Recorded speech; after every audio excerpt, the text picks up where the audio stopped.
Talking about your latest album, Vertebrae, it seems that it took the band to another level. What do you think about it? Well, I'm pretty proud of it actually, and we really took a huge step forward on the album, both when it comes to music arrangements and but also promotion-wise. We took a huge step. We got a license deal with Nuclear Blast in the States, which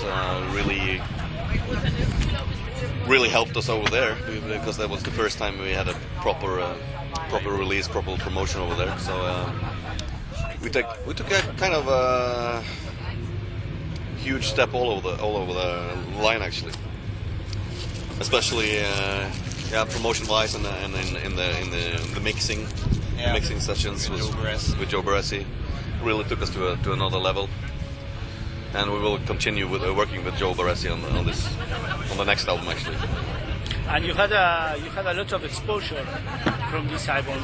You were the cover of a lot of magazines like Terrorizer, for example. Yeah. So were you surprised that you had such a recognition? Well, we've been silently working towards this goal. So. I think it was on time to get it all together. So it was even chosen one of the best albums of last year for many people. Yeah, it was. But to be humble, it's a good album. I'm really proud, and I think we really deserve it this time. So yeah, I'm very proud of it. How much time does it take to you to compose an album like Vertebrae, for example? Well, approximately altogether with the pre-production, the actual studio takes about a month. Then you have the mixing, which takes about 14 days, so on. Yeah. The mastering a couple of days, so let's say a week. Altogether, 7 to 8 months, I would say. But then it's like on and off in like arranging, composing stuff. Yeah. So we don't sit all day. No, of course. It's a process that goes on for almost a year, actually. So the fact to have a proper distribution USA was or made you to do a big tour over there in the latest months? Yeah, we did a big tour with supporting Opeth in May. And that was a very great achievement for us. We played in front of much bigger audiences.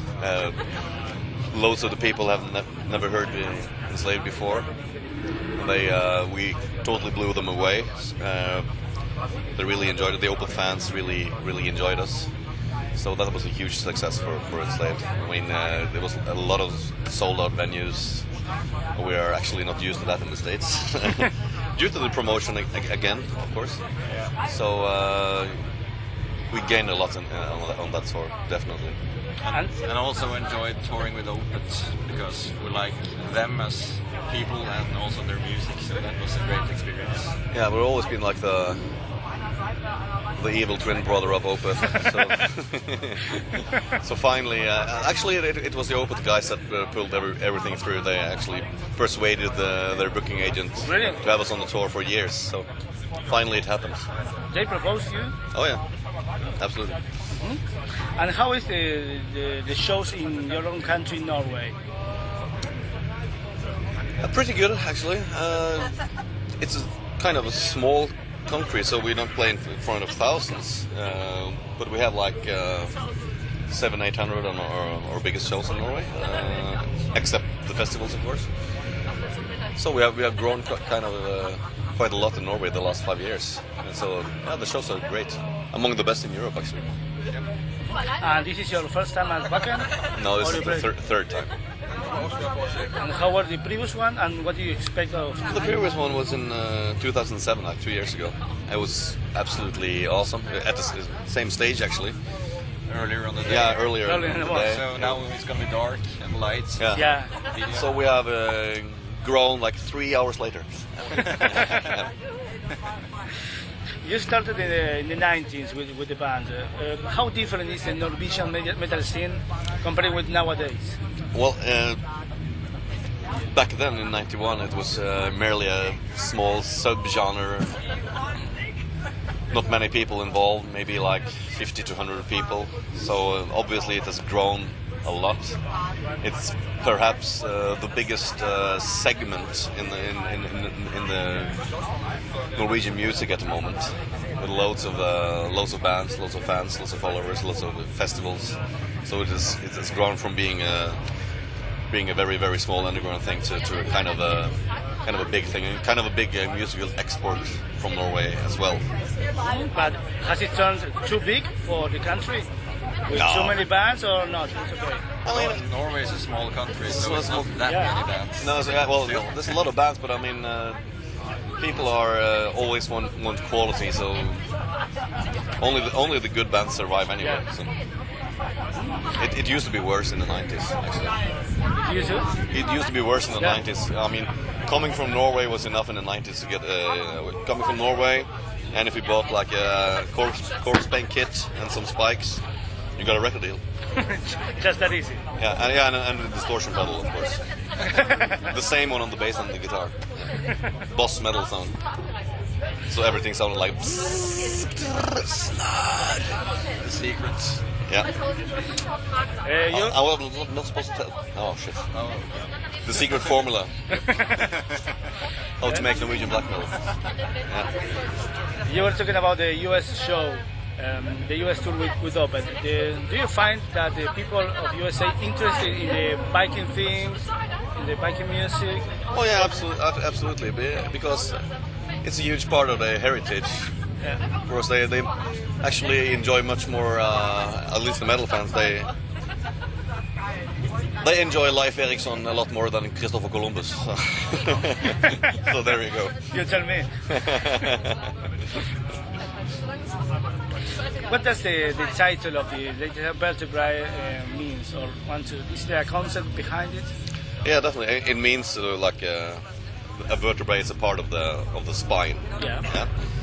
So it has like a psychological meaning and a physiological meaning as well. And the concept is about human strength and human failure and human capacity potential, and how we fuck up the potential constantly.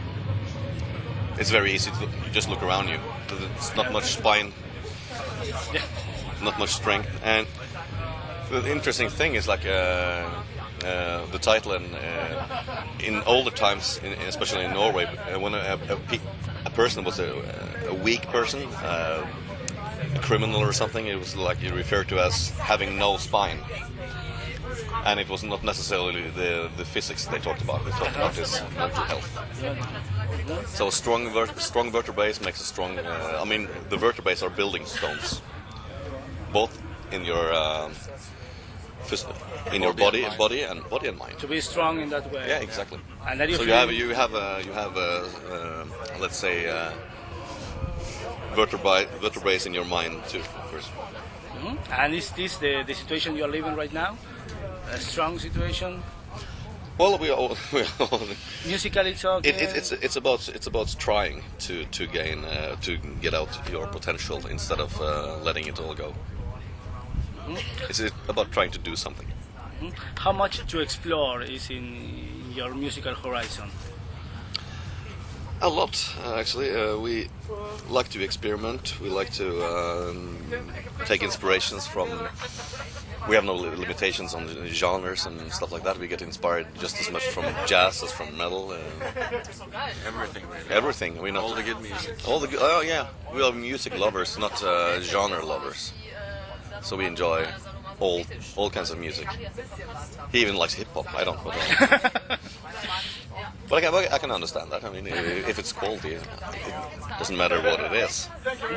When you play in a festival like today with 1 hour of time, how do you choose your set list?